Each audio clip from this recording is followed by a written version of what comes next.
Whether you're a casual or well-rounded enthusiast, catch up with news, reviews, and more from around the circles of pop culture with us. This is Centaku Media, the axis of anime, gaming, and other otaku interests.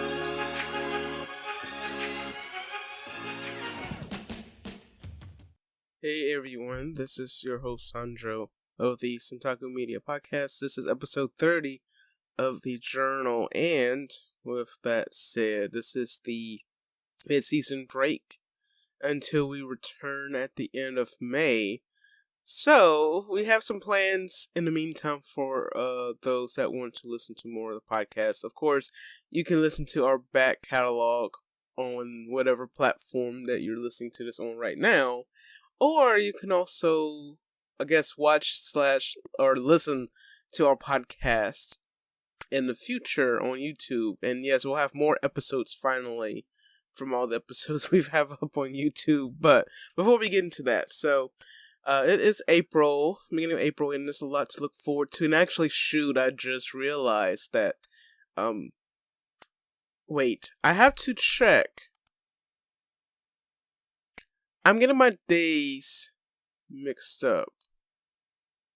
So, I think today is the day that Tiger and Bunny 2 is out on Netflix.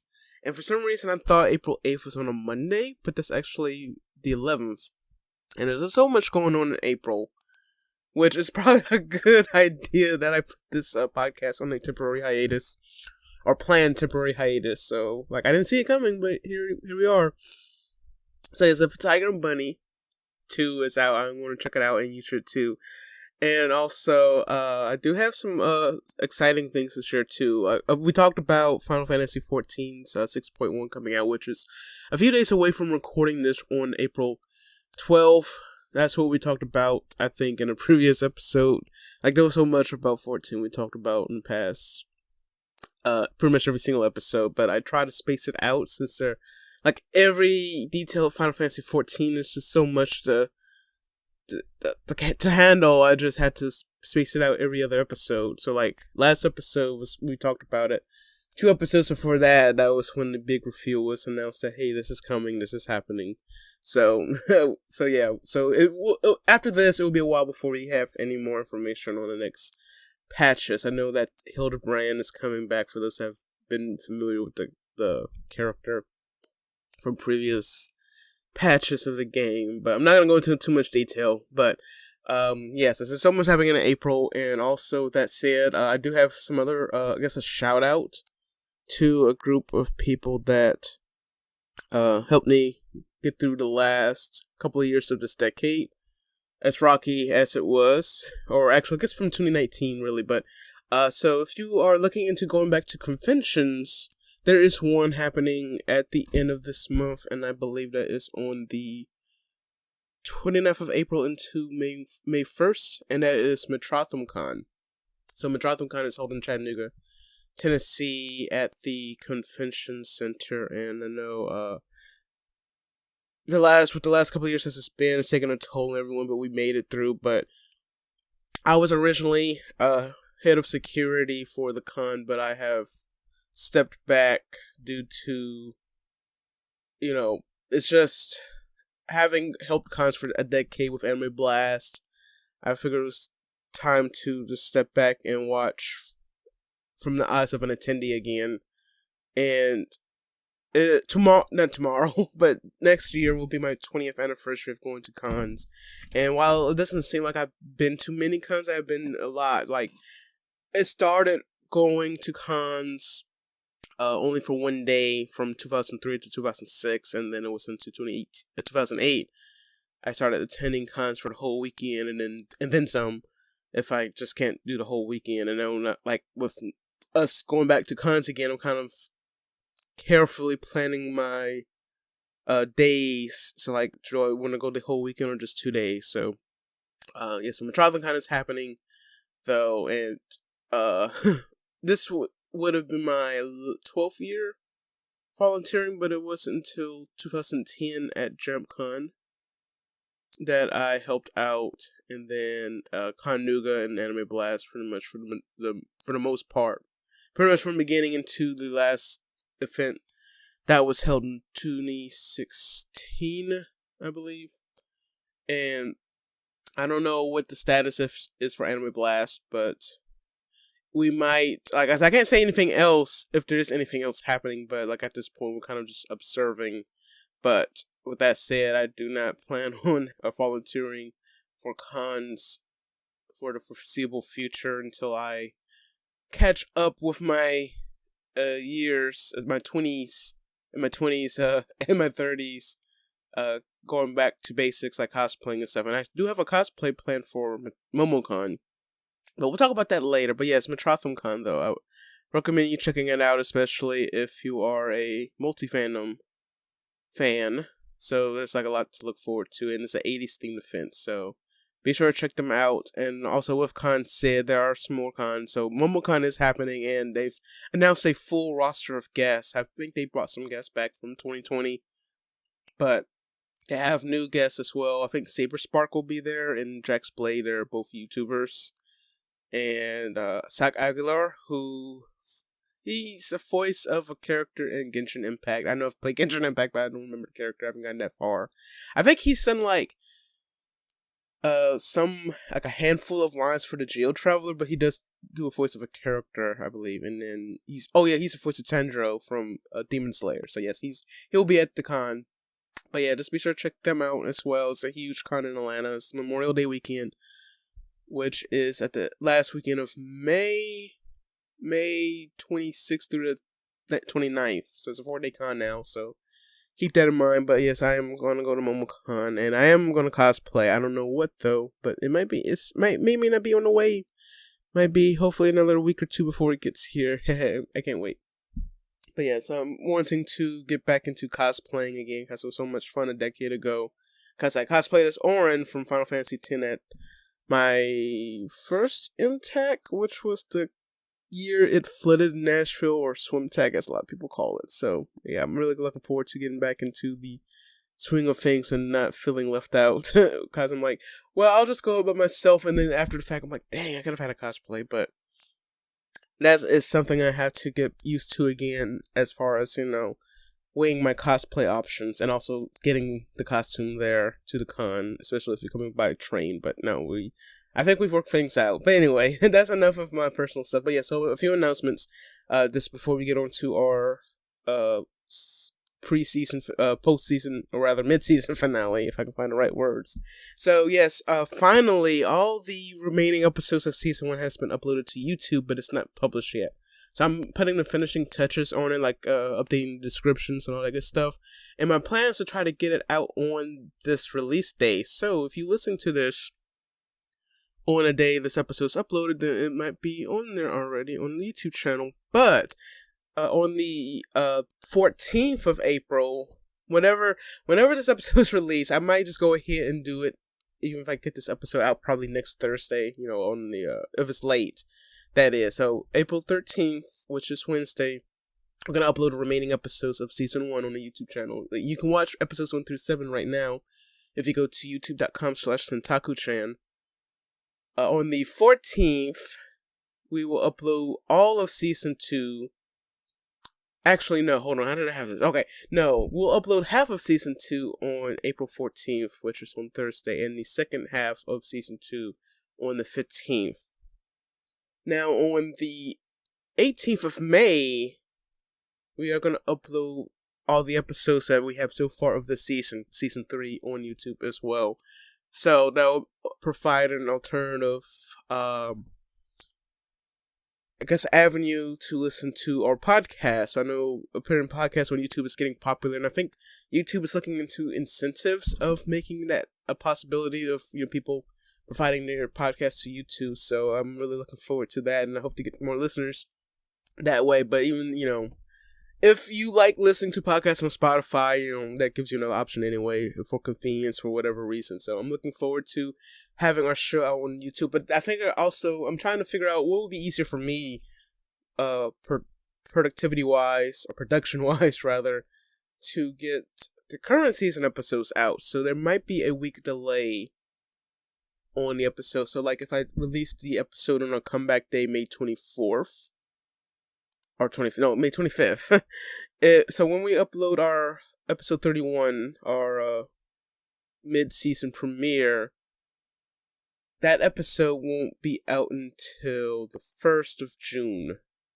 So kind of like the whole old school Crunchyroll deal, now old school, I guess, because Crunchyroll are doing away with free simulcast. So it's kind of like that deal. So that's one way to do it. But like I said, it'll make it easier for me. So all I gotta do is just focus on getting the episode out podcast wise, and then I'll focus on getting it converted into video and then upload it on YouTube. So hopefully I'll keep up with that. So we'll have complete seasons finally of our show on YouTube, but the special edition episodes will remain right here on the podcast platforms. So I might eventually make some kind of highlight clip of it, but I'm gonna try to keep it exclusive to the podcast. And even some interviews, I do have Eric Stewart interview that was originally intended for the original podcast launch back in 2010. That this is eventually going to make its way here too in traditional podcast format. And also, there's a collaboration in the works with another podcaster. I can't reveal more details yet. I'm still trying to figure out the details and the format of it. But really looking forward to it. This is my first podcast collaboration. But don't forget, there was a interview, which I unfortunately can't find, of the Otaku Underground. I forget what it was. It was hosted by Desmond Childs. He's also a content creator dealing with anime and other otaku interests. He had a podcast on Blog Talk Radio back in the day, and even though I find a page for the Centaku interview, the file can't be played, unfortunately. So I thought I saved it, but it must be on my old hard drive, which I think it doesn't work anymore. But hopefully one day I'll find it. But anyway. So I'm really looking forward to these opportunities to come, and also I'm looking forward to seeing you again in a month. But let's go ahead and kick off our episode with some anime, gaming, and entertainment news. But first, let's have a word from our sponsors. Alright, I'll see you here in a little bit. You've listened to the podcast, now read a blog. Check out the rest of Centaku Media, which features news, reviews, and observations written with a unique approach, catering to like-minded fans of anime and related subcultures. We love anime, but we also share beyond because we're in the center of other otaku media. If this is your mood, please follow along. Check out Centaku Media in the link of the show page or go to centakumedia.com. Be sure to follow us on Twitter, Instagram, and Facebook at Centaku Media.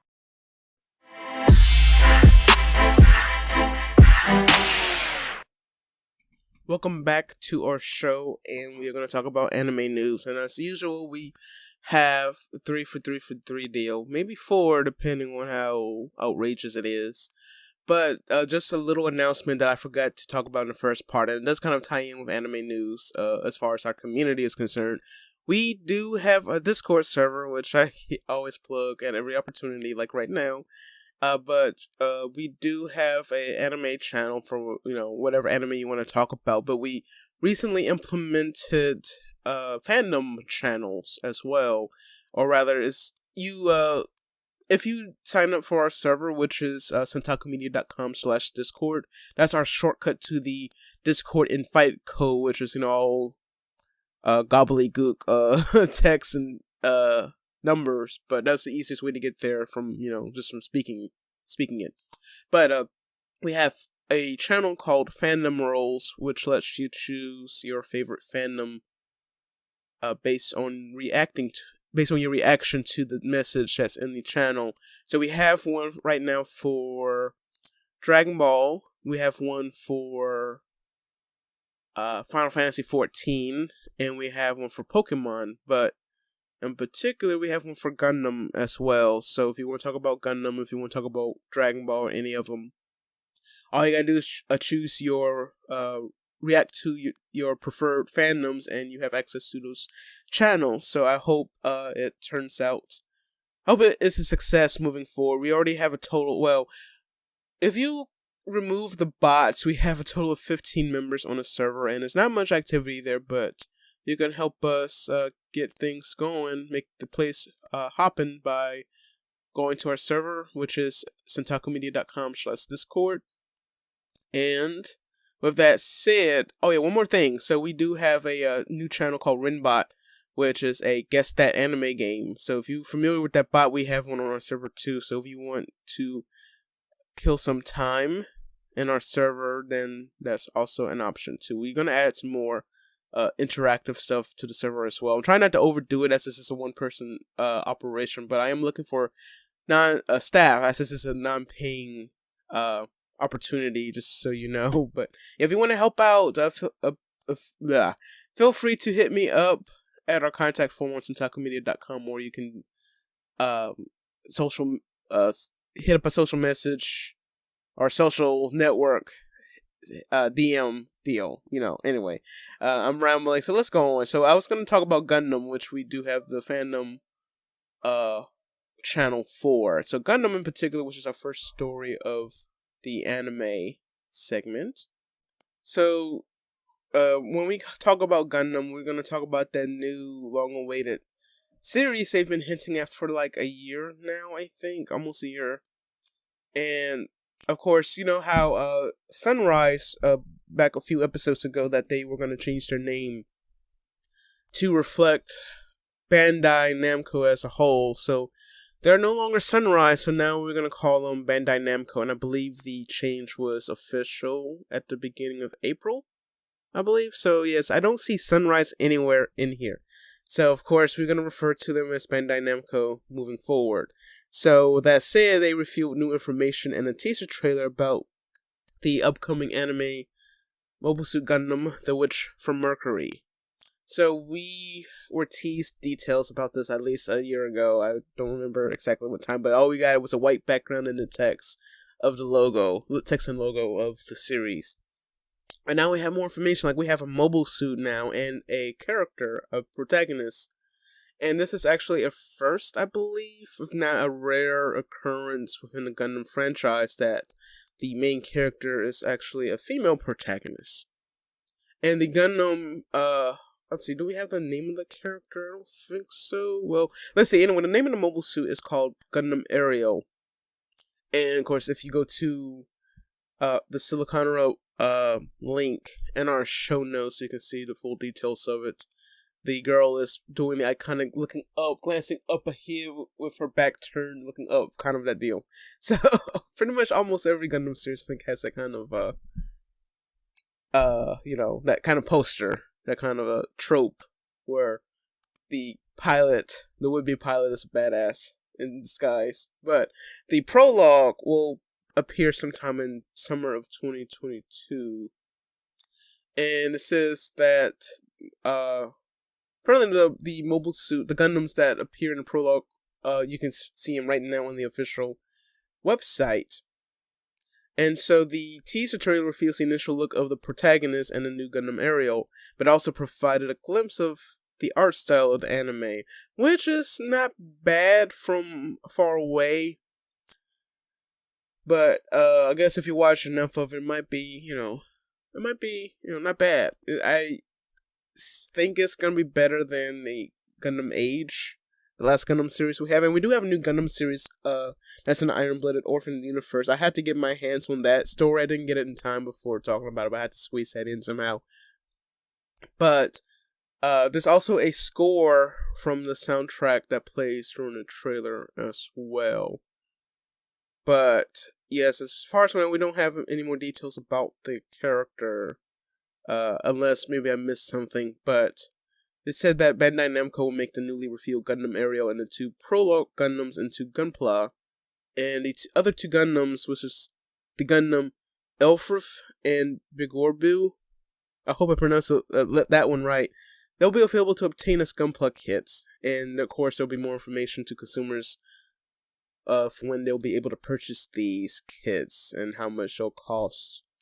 And yeah, you can check out the article and their teaser trailer for this whole series. So, of course, we got another Gundam series on the way, but, this is, apparently, I'm guessing this is going to be in an alternate universe, because it's how many more Gundam series are going to make in the Universal Century, because we have Hathaway, and then we have another one, I think it was Thunderbolt, right?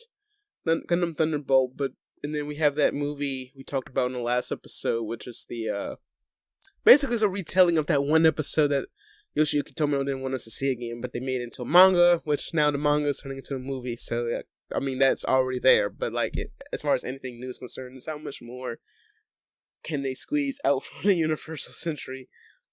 But no, like I love the Universal Century. So my first Gundam series was Gundam Wing, but I would like to see some more After Colony stuff. Maybe a little, differing a little from the Frozen Teardrop novel that was released, which I have talked about in the past on the blog, which you can check out on Centaku Media.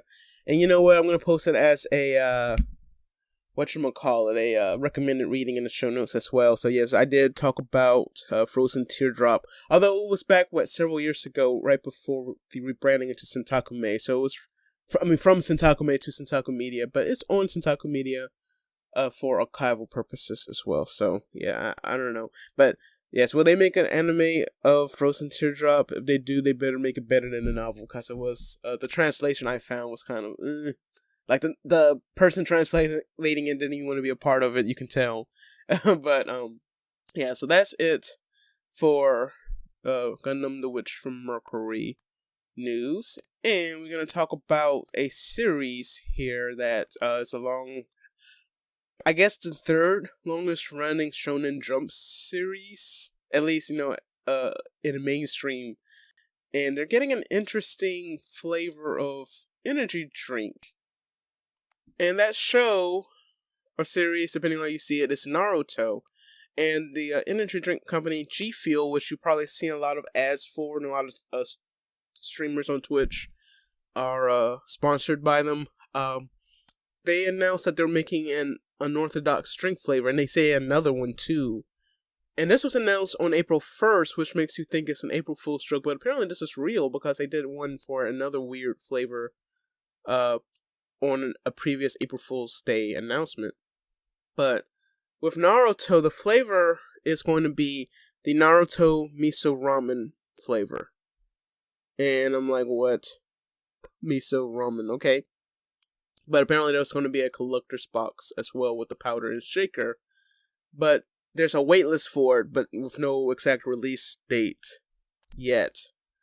And it's saying, of course, it will taste like ramen, miso ramen. And of course, it's a callback to the Ramen Ichiraku, which is the Konohagakure restaurant that, it's, iconic in the show. Like, you just see it and like, oh yeah, Naruto ramen, blah, blah, blah. So that comes to mind. It's been years since I watched Naruto, but yeah, I even recognize it. But the collector box will give you one tub of the limited edition flavor, and it's a standard 9.8 ounce size, which is for 40 servings. And also, for those that get the collector's edition, you get the 16 ounce shaker with the chibi version of Naruto on it, and it can be used to make and drink the G Fuel. So, yeah, so we have a picture of it from the article. I think it's from Silicon Row as well, and they said there's another Naruto flavor. They said there's also more normal Naruto flavor. It tastes like pomelo and white peach. Oh, so they did another Naruto one. Or they did another one, I think, with Shippuden. Okay, so apparently they did one with Shippuden already back in February of this year. And it tasted like pomelo and white peach. But this one in particular, I think it's, hold on, is it Shippuden? Okay, I think both of them are Shippuden. I think no one, so kind of like with Dragon Ball C, or the original Dragon Ball, they don't really refer to, like, when the original Dragon Ball comes to mind, no one thinks that. They think about Dragon Ball C, so just for marketing purposes, they use C. Or, in this case, Super. I think people are now pushing it towards Super. But yeah, so I guess they had to refer to it as Shippuden. That's like the most recent one. And then you got Boruto, but that's like way down the line. But so apparently the G Fuel flavor of the Shippuden one that came out in February tasted like that. Well, they have a collector's box as well. They have a tub that's $35.99, and the collector's box is apparently $39.99. And yes, so it comes in similar packaging as in the the Naruto, the miso ramen flavor. And also last year, this is the other April Fool's announcement they made for another weird flavor, and it was for the Sonic Chili Dog flavor collector's box for Sonic the Hedgehog. So I'm like, oh my gosh, I don't want to think about. So I'm guessing it's probably has like some ginger or something in it to give that chili flavor or something. And I don't know how they do the hot dog, so that's really interesting. But yeah. So anyway, yes, that's the miso ramen flavor for the Naruto inspired energy drink, or actual collaboration going on. So yeah. So moving forward, we got one more news, and this is actually something from March, and I know you all know about it already. But why not? Let's just talk about it. Get it over with while we're here. So in case you haven't heard, the cast was announced for the upcoming Netflix produced One Piece live action movie. And from Sora News 24, they had a compilation of reactions from Japanese netizens on what they think of the cast. And one of them apparently fits the bill. So, we have a list of a picture of all the cast that were announced along with the proper characters on this article. But just to give you a who's who of who these characters will be, if I can speak, so we're gonna give you a rundown of who's who, right? And one of the characters that Japanese netizens are like, what? This actually is perfect. So, on this picture from top left to the bottom right row, we have Morgan Davies, Ilya Israelis Polino, and Aiden Scott.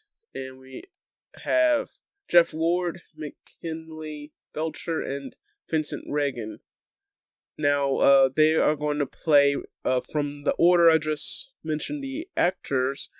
They're going to play Kobe, Elfida, Helmeppo, Buggy, Arlong, and Garp. So, the one that caught interest of a lot of people was Garp. They said that he doesn't appear until the 68th episode of the anime or chapter 92 of the manga. But also Netflix hasn't made any announcement of how many episodes are going to be for the initial season. But they're probably going to go that hard if it's going to be, if they're trying to, cover up episode, get up to episode 68. I'm struggling, I'm sorry. Or actually, they say 34. The count for the anime episodes roughly 30 minutes long.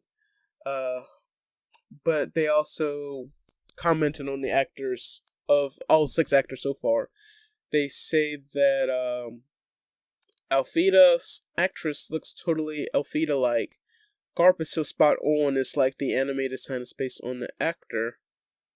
Garp's actor is perfect. He's so shibui. He looks even cooler than he does in anime. Personally, Elfida and Garp are just like I mentioned, they look like in real life. And those two are the only ones I can think of that are good casting matches. And lastly, there's some more here, but I want to cut it short with, I think all of them are really good choices, but isn't Buggy's actor too handsome for the part? Huh. Yeah, it's been a minute since I've paid any attention to One Piece, and of course, if you listen to I think it's the debut episode of the Akari Strain, I talk about spoilers, and one of the episodes of the Akari Strain, I talk about spoilers and how inconvenient they are.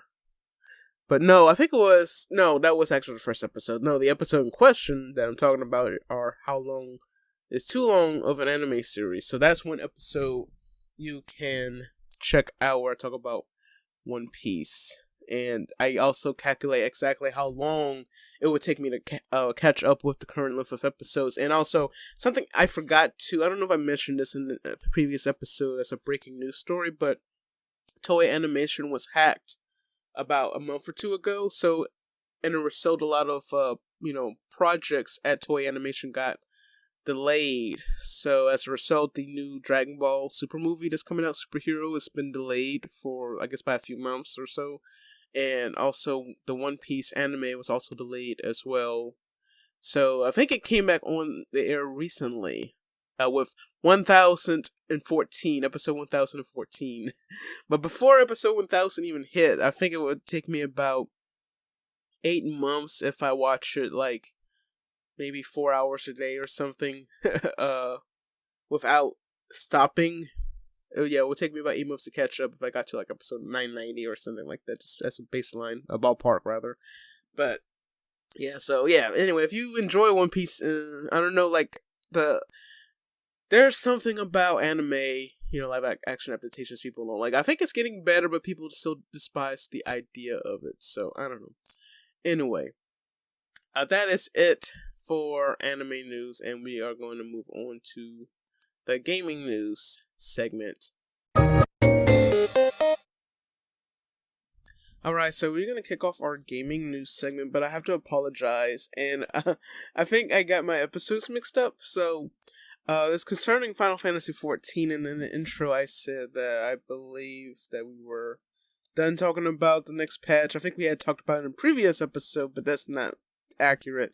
It was 2 episodes ago that we talked about the meat of the details concerning 6.1, but there's more in this episode. So my policy was going to try to, like every other episode, talk about anything big relating to Final Fantasy XIV and in any patch content that's coming up. So we do have more news, and actually, as of listening to this, if you're listening to this on launch day of this episode, which may or may not be late, of course, it might be late, but hopefully with the mid-season break upon us, maybe I can make up for lost time, but 6.1 drops on April 12th, so if you are out of the loop, then yes, it is upon us as of recording this. So, if you haven't played 14 yet, or rather if you've taken a break from the base expansion content and waiting for the next patch, then now is the time to play it. And I don't know how long the quests are in patch MSQ. It's normally 10 or 12, but it might be 10, but of course, just keep y'all, just a FYI, so y'all won't get your hopes up, because, of course it's gonna end on a cliffhanger. But unless, we're proved otherwise, cool, but I don't know. But, but yeah, so it's up to you. But anyway, we got some more information concerning 6.1. It's just mostly speculation talk from Yoshi P himself, from an interview with the Genki magazine, and then also, some other details too that will affect the future of the game leading to 7.0. Just more cosmetic and quality of life updates.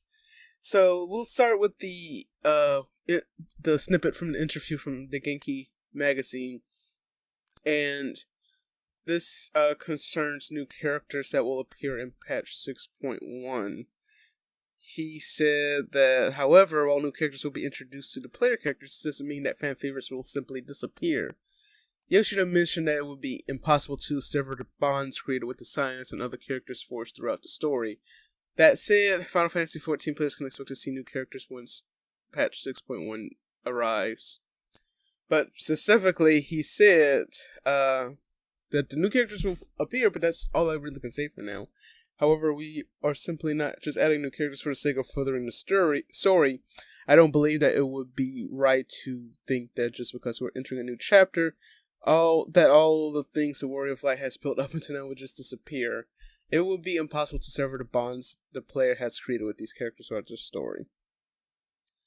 And they say that with the saga of Heidelin and Zodiac having come to a close, Yoshida explained that the characters like Alphino, for example, will be able to focus on other objectives. That's all I'm going to say for now. Actually, I'm actually glad Yoshida said that, because I know there were rumors in the past before Endwalker came out saying that, there was a possibility of a major character dying in Endwalker. But I don't know, that may not be true. It might happen. I mean, I'm just gonna throw it out there. Like I said, maybe not happen depending on where you are in the game. But having him say this is negating any possibility of that happening. But of course, it's Final Fantasy. Who knows what happens? It's you don't know if it's going to happen or not. It's Final Fantasy. So if you've played Final Fantasy for years, and they might be BSing us. I don't know, but we'll see. But I have some more details concerning something concerning a oh yes, these are more quality of life updates. These are quality of life updates, and one biggest one that's coming up is a graphics update. So that means the graphics that we're familiar with. Oh, I guess if you want to put a label on it, it's more of a PS3 era kind of style graphics. And considering we're in 2022, I think we're now due for an upgrade. So during the 68th Final Fantasy 14 letter from the producer, which is actually something that actually slipped my.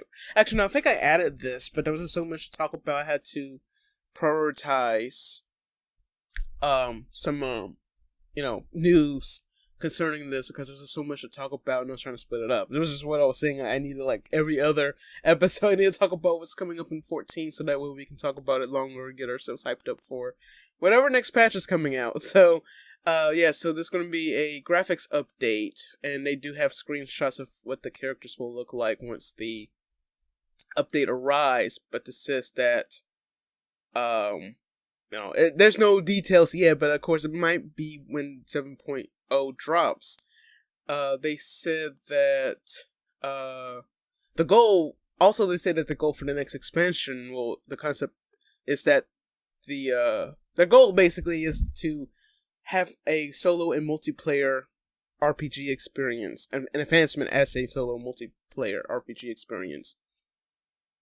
And also, they mentioned that Yoshida-san mentioned once more that unless the CEO of Square Enix orders him to quit and he still fight against such an order, or he dies, he has no intention to leave the Final Fantasy XIV development team.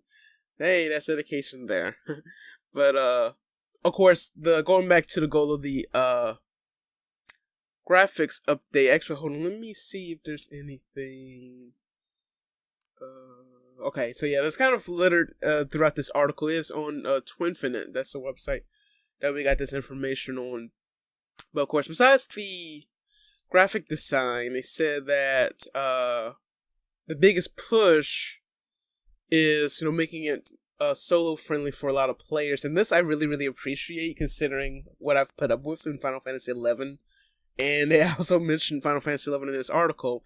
The first concept is to create an even better RPG alone or with friends. While Final Fantasy XIV is categorized as an MMORPG, developers want to reach to players who have played all the games of the series besides 11 and 14, going beyond the solo-friendly nature of the recent Final Fantasy XI. There are also people who don't want to play with others, and that's one of the main reasons why many players hesitate to try Final Fantasy XIV. And yes, that's kind of like a very small group of people there, and I'm actually glad they're paying attention to them. Like, I'm technically, times have changed, and I'm kind of one of them at this point. Like, I don't want to play with other players. Like, I am part of a free company, and I do really, really appreciate their help. Like, I'm really comfortable being around them, but just after an incident that's actually based on a TikTok that's posted on our Centaku Media account, I had an unfortunate run-in with a player who, he was a tank, and for some reason, he didn't use tank stance, and he would blame the lack of healing, and specifically on me because I play a red mage class. That's my main in 14.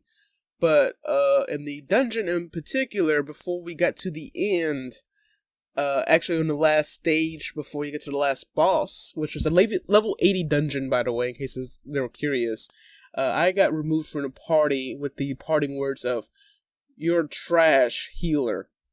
And this is actually something I think I've talked about briefly in one of our Ikari Strain episodes. But if not, I might need to record it. I thought I recorded it, but I know I've been behind on those, that series. But Square Enix made it a point to where, if you harass another player because of their playstyle, they are not going to play around. They're going to suspend your account just for that. And I know people are going to be upset, or people have been upset at that announcement. It's like, oh well, we have to be careful what we say.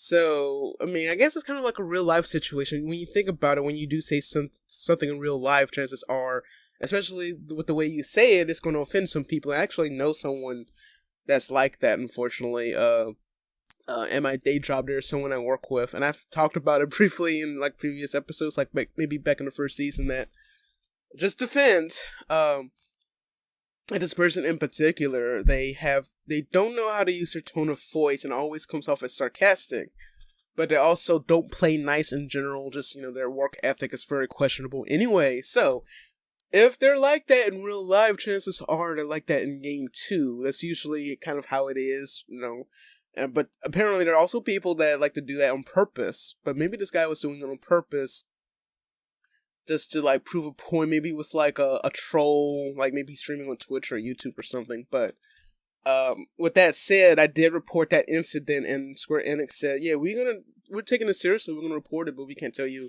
what we did," which is fair. I don't care what they did, as long as they say they're gonna, take appropriate actions, and that's all that matters. So, kudos to Square for doing that. So, if anything like that happens to you, like if you get kicked for some ridiculous reason, even though you've been nice or haven't said anything at all, which has been my case, I haven't said anything at all during this whole run. That that's uncalled for. So if it makes you feel bad, then maybe it's a grounds to report it. Just don't say anything vulgar that will get you in trouble. So like, well, yes, it's true, this happened, but we'll have to suspend you because you said this. So they may have reported it too as a counter report. So I'm glad that Square is making an effort to make it friendly for people who are, skeptical of certain aspects of the game, especially, well, I mean, I'm guessing maybe at some point they're going to expand their scope with the free trial from, that you can play up to level 60, including Heaven's Sword. They might include Stormblood at some point soon. So I don't know. But that's interesting to see. But anyway, adding on to that, Yoshida said that he wants to spend the next 10 years breaking out of the strict MMORPG formula, turning the game into an RPG that can indeed be played alone or with friends according to each player's desires. And the biggest update with starting with 6.1 is the trust system. So in Shadowbringers, they introduced the trust system where you have the main NPC characters join you in quest dungeons. But of course, it's kind of limited. Well, at the time it was limited.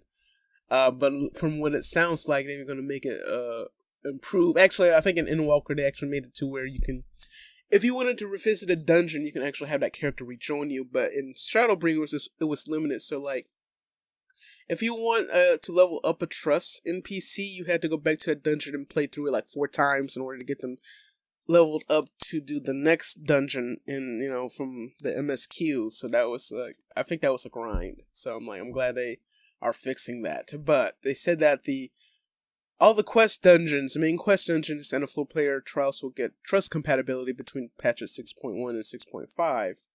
So, with that said, Realm Reborn will be compatible with the trust system, and improvements will be made to low level MSQ dungeons and trials. And they also mentioned that 8-player trials won't be updated for now, but it will be considered for update 7.0 or later. Also, the regular matching system will be removed. Players will still be able to play together as they do today. So that's just like a myriad of options. So like, yeah, if people, I guess they're giving people a head start. So like I said, it actually makes me excited. But even though I've been playing since 2015 and have one character level 90 and one level 80 and one like in the 50, two characters in the 50s, so I'm like, yeah. But the game is a so much better game compared to 11 anyway. But anyway, like I said, we talked about that in 2 of our 14 episodes, one on the base game and Endwalker. So be sure to check those out on your favorite podcast platform. But there's more content to this. To the story is huge. But I'm going to leave that in the show notes for you to look at. It does include screenshots of the graphics update that's coming up at some point prior to 7.0. So we got to move on to our next 2 stories. This is another Final Fantasy story coming up, but we're going to talk about E3. And in case you haven't heard, E3 has been canceled yet again this year. And I don't know at this point if this is more of a concern of the COVID situation. I know it's like improved a lot, so like at this point they could have the event. But with like vaccine mandates and all that, the vaccine things, I know like some people kind of like having lawsuits thrown at it, like, no, you can't do this, but this is ridiculous. But we're not going to talk about that. We're not going to talk about that. But apparently E3s, or the ESA, the Entertainment Software Association that runs E3, stated that they want to return in 2023 with a reinvigorated showcase that celebrates new and exciting video games and industry innovations. But they didn't go into further details. But they also mentioned that an all-new format and interactive experience for next year's showcase.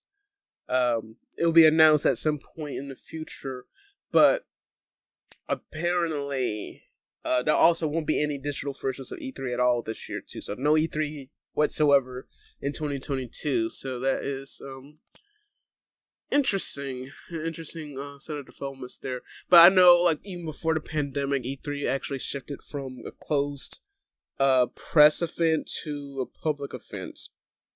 Apparently E3 actually used to be held in Atlanta like in the 90s, but eventually they moved to California. But ever since then they've been pretty much open to the public or any industry guest. But in like maybe a couple of years before the pandemic, they started opening it to the public. But of course, you know how big it is still kind of, I guess maybe that's kind of the concern there. They're like, we want to open E3 again, but we're just, in hindsight, they're just concerned that they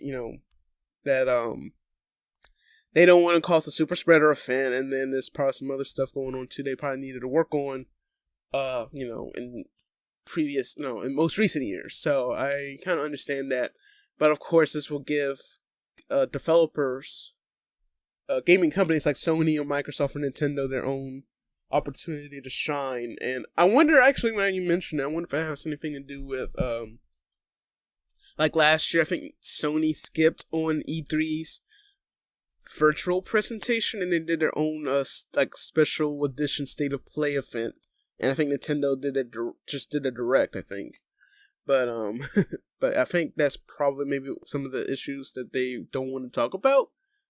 But I don't know. But it's interesting. So yeah, so sad for no E3 yet, but of course there's still conventions happening. And don't forget, I talked about the conventions happening earlier this year. So MomoCon I'm excited about, but we'll talk about that at another time. Maybe when the next episode drops on May 25th, which will be the week of MomoCon. So we'll get hyped about that, and I might do like a special episode too. Just to wrap up our gaming news, we're going to talk about well, this is actually more of a concert news, and it's actually exciting, and it's for those that are fans of the Final Fantasy franchise, and that is the Distant Worlds concert series. So if you've been to I don't know how many people have been to the Distant Worlds concert, but I've personally been, and I've been trying to attend them for like 15 years. Well, prior to a few years ago. So I actually managed to attend my first Distant Worlds concert back in, I believe, 2019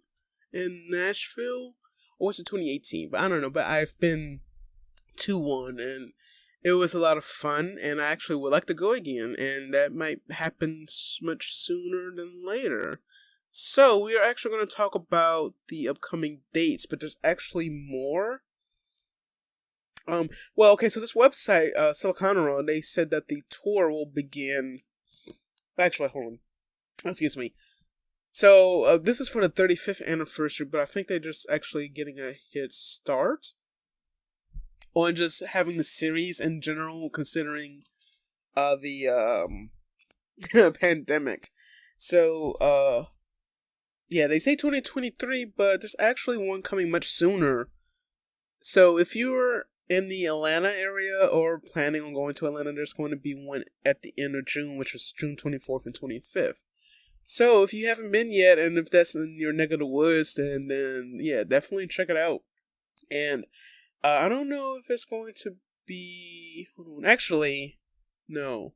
Shoot, they don't say it, but that's the article. Let's just go in the article. It says that it's going to be, this edition is going to be called Final Fantasy 35th Anniversary Distant Worlds, music from Final Fantasy Choral.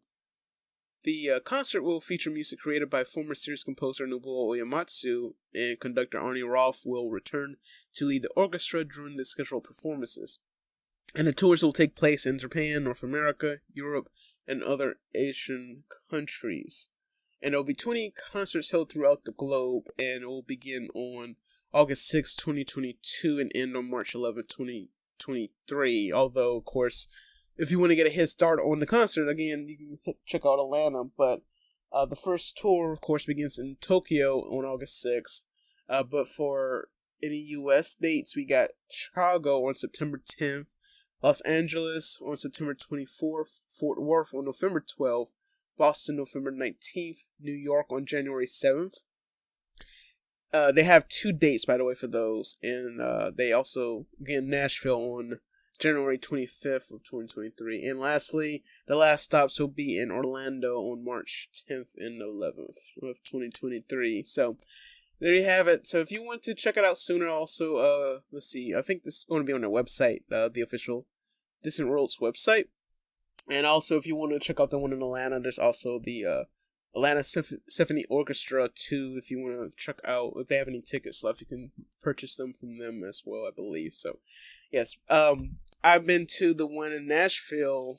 The one in Nashville was pretty cool, and actually cosplayed as Ignis. You can cosplay as your favorite Final Fantasy character, by the way. Just saying.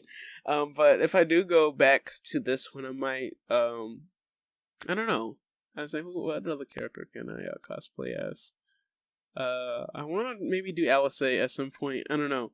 But I might just go as myself again. But I'm kind of focusing on just Momocon right now. Because that's kind of a big thing for me right now. And it's not even a casual cosplay. So I'm like, I'm going to err on the side of caution. I mean, I can make it casual. But, it's very exciting to think about, especially considering everything going on. And especially for me personally, too. I'm really looking forward to getting back into the swing of things. But yes, that's all the gaming news we have for right now. And lastly, we're going to go into the entertainment news, where we're going to talk about some K-pop comebacks that have been very, very, very long awaited.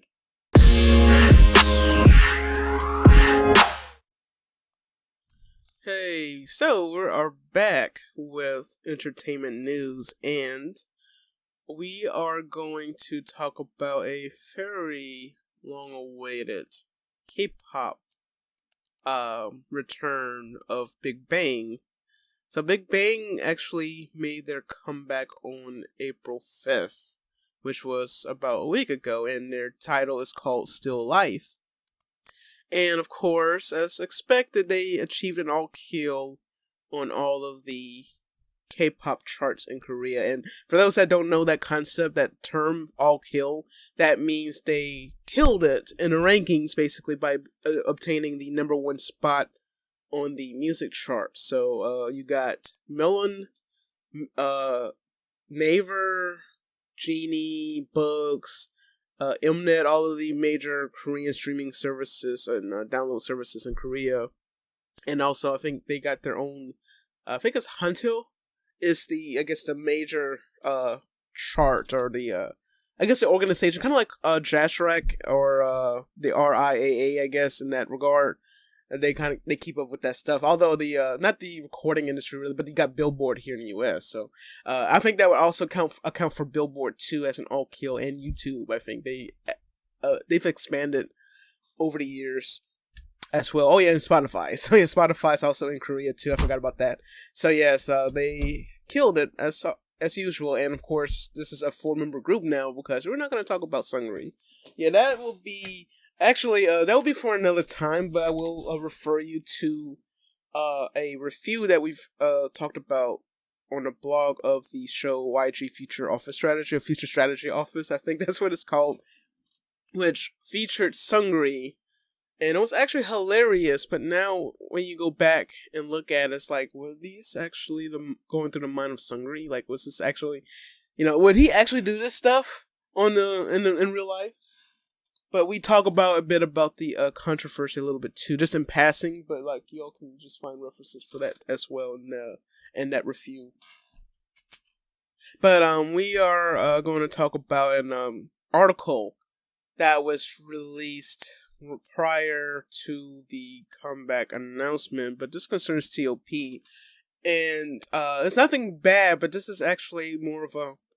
He's got a good point there. So he's also my bias too. So I'm like, yes, that's my man. But T.O.P. he previously announced that he was leaving YG Entertainment with the exception of any Big Bang promotions. But this might be a reason why he left. I mean, I'm guessing it's been long enough that he didn't want to renew his contract. But that's understandable considering it's been 15 years since their debut. 16 years, about 16 years, because it came out in 2006.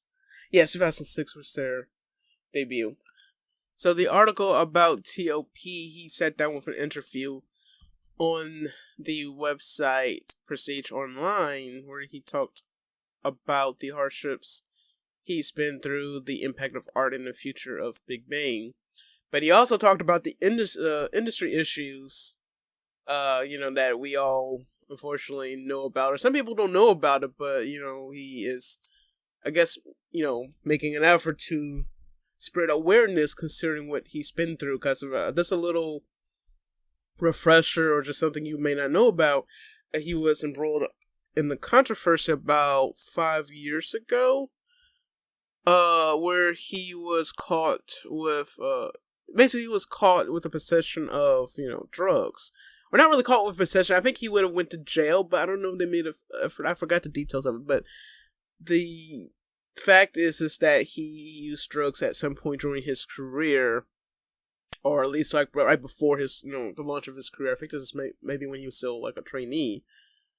But like there was so much going on, like he even went to the hospital because of it. I couldn't get any more details because at some point this episode's going to be on YouTube, and I don't want to get flagged for it just of talking about it, because I know there's some content of of what went down that might not be frowned upon, even though we may not get monetized at some point anyway due to unless we get lucky. But I'll have to find, if I can find a link to it before I publish the show notes, I'll put it in there. But just going back to the article though, he did say that the K-pop system is something that needs a closer examination. Although he admitted he was lucky because he was only a trainee for a year, he explained that it is a harsh place for those who wanted to make it in K-pop. And just to quote from the article, I myself am fortunate that I only spent less than a year as a trainee before I debuted, and a relatively short time. But after I saw all the trainees, the boys and girls, are under a very harsh system. In particular, he was very critical of the system idols have to go through. Although the companies might rocket the trainees to fame, for T.O.P. it comes at an extreme cost to their welfare and mental health, even comparing them to robots. They're told what to do, train just like robots. They might get popular, they might get bigger, but in their heart, in ways we can't see, they're being isolated and feel lonely inside. Yet, unlike many who have criticized the system, T.O.P. said that he wanted to do something about it. In particular, although he didn't confirm his future plans aside from Big Bang's comeback, he added that he wanted to create some sort of record label to change how things are done in K-pop. So, I'm really looking forward to that. And if you want to read more of the article, be sure to check out that Korea Boo link. And the fact that he wants to create a record label that actually, that makes me happy, and I'm really looking forward to it when that day comes when he launches a record label. But we still got a long year ahead of us. Like Big Bang just made a comeback. Don't know if it's just the single, but I'm sure at some point it's gonna be a mini album down the line. But we're looking forward to it. So congrats to T.O.P. Really looking forward to him. Although he might become an actor, guys. He has been in some movies as well. I think he was in a movie. What was the name of that movie?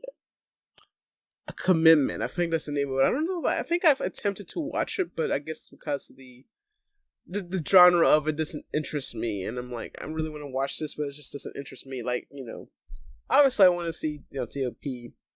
shine, but like, no. But there was another movie called 19, which actually had Seungri in it and another actress. I forget the actress' name, but yeah, T.O.P. and Seungri were in it, and they play like classmates, I believe. But they were like delinquents and something of the sort. And they're basically runaways at this point. I think that was the whole deal of it. But I think it might be on Fiki, but again, like I said, it's kind of hard to watch, at least for me, because of Sungri and all the drama that he. All that that he calls all the drama he calls, so it's like I don't know, but yeah, we're gonna talk about that another day. But just to move on to our next story, so this one is actually interesting. This was only like, of course, this was back early February, right? But just considering this was still, this is still during the pandemic. It's still something that raises eyebrows with a lot of people. And this actually what I mean by weather, this concerns the Super Bowl, since this was back in early February. But it also does have something to do with K-pop, but it's also in contrast to the Bangtan Shinodan BTS concert they had at the same arena as the Super Bowl, I believe. I think it's. Yes, hold on. Let me read. Let me get this right. I think it was the same stage, right? SoFi Stadium. Yeah, SoFi Stadium. So that's where the Super Bowl was held, but that's also where BTS had their Permission to Dance concert. So this concerns the usage of the precautionary measures put in place concerning, or rather centering around the pandemic. So, the Super Bowl was held on February 13th, where the Cincinnati Bengals played against Los Angeles Rams at SoFi Stadium in Los Angeles. But some people noticed something interesting and kind of like, not really surprising in some cases here. So, the Channel 7, ABC 7 in LA, Southern California, reported that the Super Bowl could not limit fans or necessarily enforce social distancing. Certain COVID precautions would be taken. Throughout the season, there have been multiple precautions in effect, such as UVC lighting to sanitize the field, touchless hand sanitizing stations, electrostatic spraying to disinfect surfaces, but not necessarily wearing masks for fans. Of course, considering COVID-19 has been an all-time high in the U.S., many question if it was wise to even hold such a large event. Yet the event was held almost as normally as any year before. Still, the NFL attempted to do its part in ensuring everyone's safety by encouraging everyone to at least wear masks, especially since it's currently required in LA to wear face coverings. So, KN95 masks were given out. And this is what ABC 7 LA reported. They said that lax adherence to the mandate led one county supervisor, Catherine Barger, to suggest that the mask rule be rescinded since it apparently wasn't being followed anyway. The mask rule will remain in effect for the Super Bowl, and stadium officials insisted they will enforce it. The rule requires masks at all times except when actively eating or drinking. That doesn't mean you can buy a bucket of popcorn and eat it for 2 hours. Actively eating and drinking, Russ Simmons, Senior Vice President for Campus and Facility Operations for SoFi Stadium, said earlier, "We're on to you." As was the case during all games at the facility this season, all attendees will also have to show proof of COVID-19 vaccination or a recent negative test to enter SoFi Stadium. John Barker, the head of live event operations and production for the NFL, said the league has been preparing for Super Bowls during COVID-19 for nearly 2 years, and it is extremely confident in the plans we have in place. So, ABC 7 LA shared a report to Twitter, but it raised questions on whether or not sports fans would actually obey the rules regarding masks, despite giving KN95s and if they will actually wear them. But just to cut to the chase, no, they did not really wear it. It was compared to going on this, for the sake of the article, the BTS Permission to Dance on Stage concert. Every single person wore masks. But also they pointed out that masks were not officially given out for free during the concert. But armies were kind enough to hand out purple masks that they purchased themselves to fellow fans, which was, obviously, armies are like that. So, but I know despite all the BS, there's some bad apples out there, but there's some, good out there too. But Armies pointed out that despite all of BTS shows were sold out and crowded, just as the Super Bowl, there were no concerns at all on whether or not everyone were masked. But also, the staff of SoFi Stadium were surprised when every single person at the BTS concert complied with safety precautions. Of course, including wearing masks.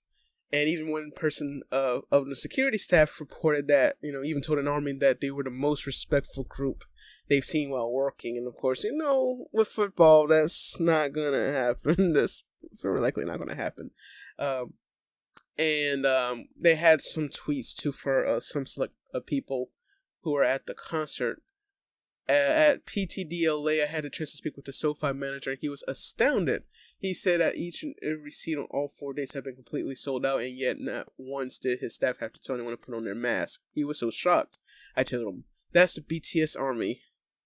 And another quote was from another staffer saying that you guys are the most respectful group that I've ever seen in my days at CSC. Everyone wore their mask, everyone followed the rules, and everyone just had fun. And also, again, no one at the Super Bowl wore their masks, so that's like the contrast here. So also, I will point out a couple of personal observances as well.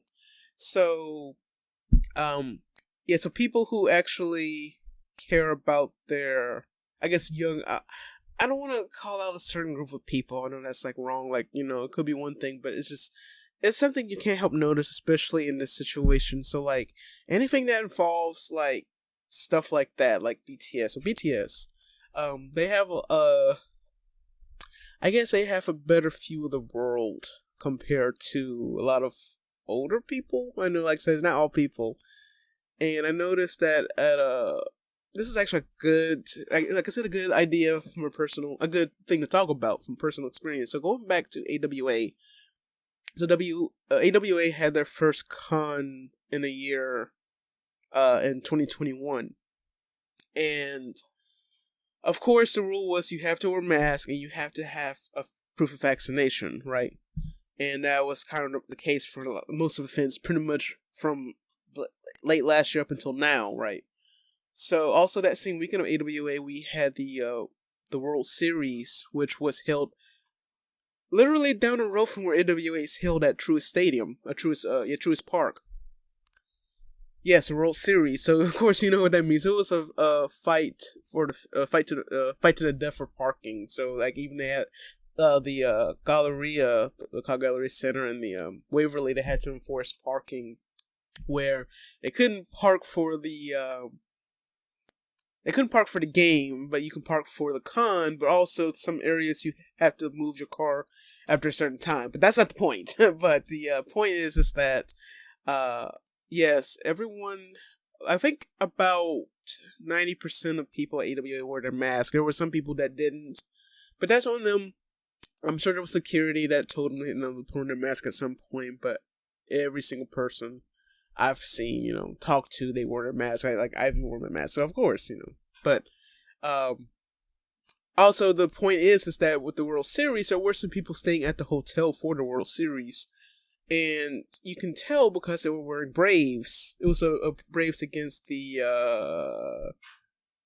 whatever team they were playing against. I'm not up to date with my baseball. I'm sorry, but it was Atlanta Braves, obviously. So that's why this was the occasion. But you can tell that people were there for the game because we were in their Atlanta Braves outfits and whatnot. But yeah, you can tell the attendees were not wearing masks. Not the attendees, but the Braves people were not wearing masks. And they would get their drink from the bar and look around in bewilderment, like, what the heck is going on? Like, but yeah, they would that would be the thing. So yeah, that group did not wear masks, and even we went to eat at Big Chow Grill, which is a restaurant that's heavily frequented by people who attend AWA. Everyone in that restaurant that were part of AWA were wearing masks, but the people who attended from the Braves game, the World Series game, were not. So this is something to think about. It's like some kind of generation, probably mostly a generation thing, but also I guess a class gap too. I don't know. It's ridiculous, and it shouldn't have to be that way. But that's one thing I noticed. But also, most recently but no, rather the Epic High is Here tour was held in Atlanta about a few weeks ago. So actually, I wanted to talk a bit about that in this episode, but I might have to talk about it at another time.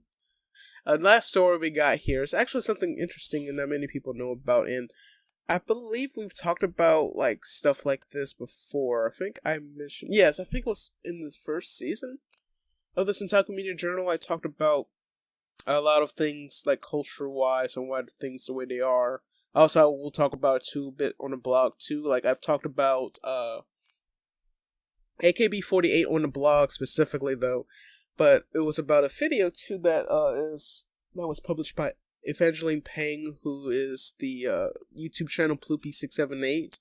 She talks about K-pop dances and some J-pop stuff, but she specifically covered AKB48 as well. She'll cover stuff that's outside of K-pop, but still concerns the idol culture stuff. So she's interesting to watch. Also, I talked about, I think it was in the first season of the journal where I talked about the military. No, actually, no, it was about the military. Actually, that'd be a good thing to talk about. Actually, no, yeah, I have talked about, yes, there have been a couple episodes. One where I talked about the military requirements over the years in South Korea concerning BTS, but also we talked about the unfortunate case of what's his name? Steve Yeun, not Steve Yeun from Steve Yu, but not Steve Yeun from A Walking Dead, but Steve Yu. He was a singer in the late 90s in South Korea, but he got banned from his own country because of draft dodging accusations. But that's like a story for another day. But we're going to talk about tattoos.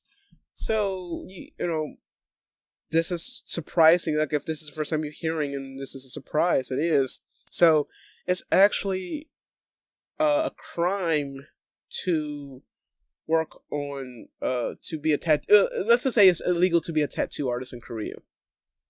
And in 2022, people are actually wanting to make it legal in Korea. But right now, the issue is that people who are actual tattoo artists, active tattoo artists in South Korea, they have to basically work out of their, like, you know, backyard, their you know, in their homes, just to, you know, give the customers what they want. But I believe the original issues that, you know, the concern is that the idea is unsanitary. Even though if you take the US for example, you know, they got strict laws when it comes to tattoos, like it has to be clean, and just like with, you know, restaurants, they have to pass an inspection as well. But like even that, it is like no, they don't want any part of it. So this is an article. It's actually kind of a long article. We're just gonna talk through some of it. It's from the website called theinsider.com that talks about this subject.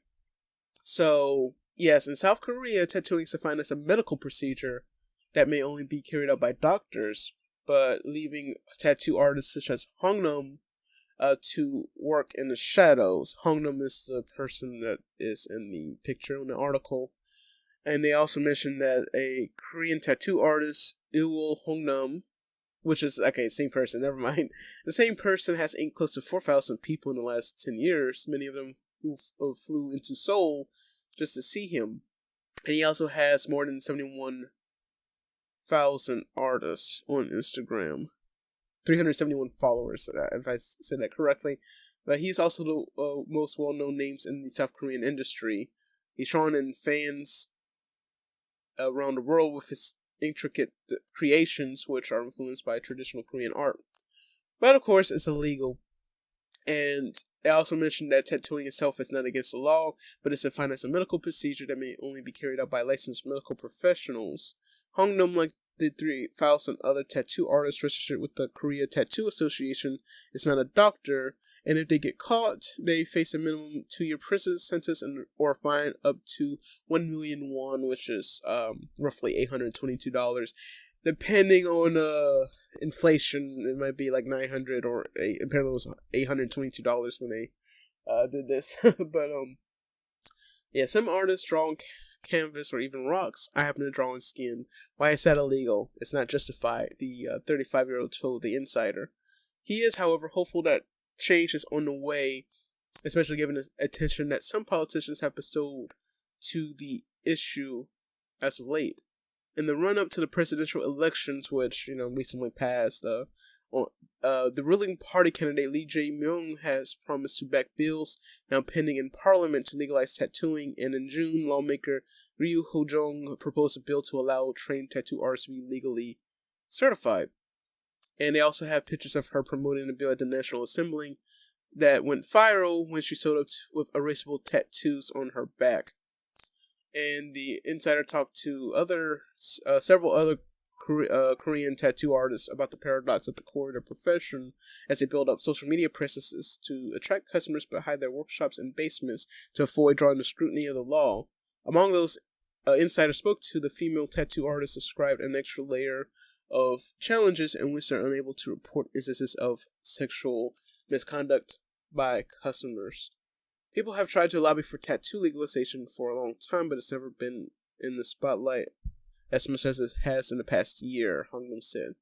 And I hope they're very serious and not just doing this to appeal to young voters. And it's about a few sections of this that talks at length about the culture, I guess, if you want to call it the underground culture of tattoo artists and just getting tattoos in Korea. And also one thing, just from a personal observation, if you see an idol with a huge bandage on a part of the body where you think they would get injured there, but how is that possible and why they're performing?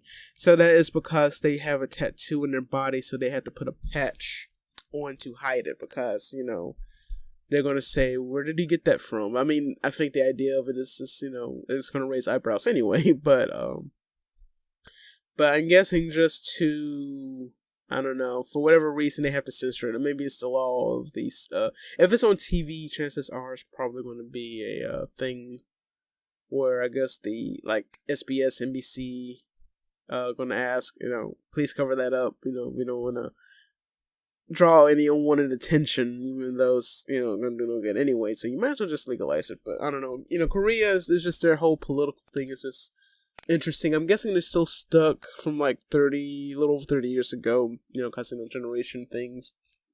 Kind of I think we talked about that before in a previous episode, just how things are the way they are political wise. Yes, I think it was about that. It was in a previous episode this season where we talked about one of the presidential candidates in South Korea that had an interesting business background. Let's just put it that way.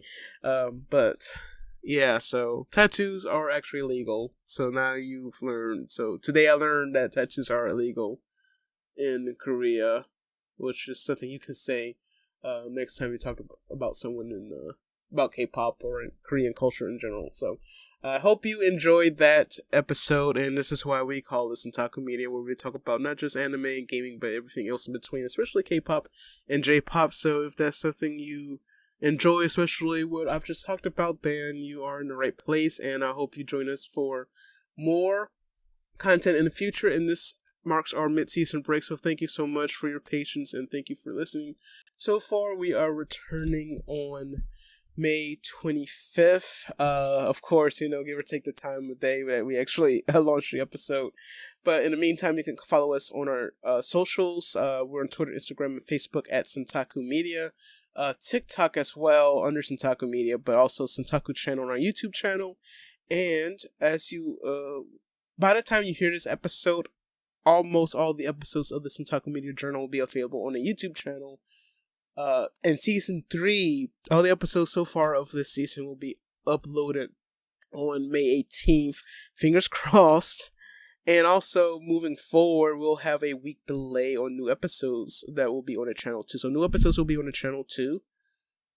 But there will be a week delay. So when we return on May 25th, that episode will be posted the first Wednesday in June, so basically a week apart. So 1 week we got a new episode and we have a replay of that episode on YouTube the week after. So that's how it is. I hope that's understandable. It's just so that way people can, until I get a a steady workflow to have everything up at the same day, that week delay will benefit in my favor. since it's a one-person show. But if you would like to help out in any way, of course, it'll have to be on a voluntary basis, and please hit me up. Discord, especially looking for staff at some point. It's not publicly advertised yet, but I would like some staff at some point to help run things smoothly, especially to take the edge off of things. So yes, Discord, by the way, is centakumedia.com/discord. That will give you a that URL is a memory friendly link where you can get the Discord invite link to the server, which is, a bunch of gobbledygook. But yes, I hope you enjoy your time there, and also don't forget to join us on Twitch, which we stream Thursday, Friday, and Saturday. But also, as of April, we are streaming now at 5 o'clock on Fridays instead of 9 o'clock. But Thursday and Saturdays are the same, but we might actually switch up our Saturday streams to another day. But the only way you can keep in touch or stay updated on that any developments is if you follow us on Twitter, Discord, or anywhere where we talk about other things besides this podcast. But thank you so much once again, and I will see you next time. And until next time, so long.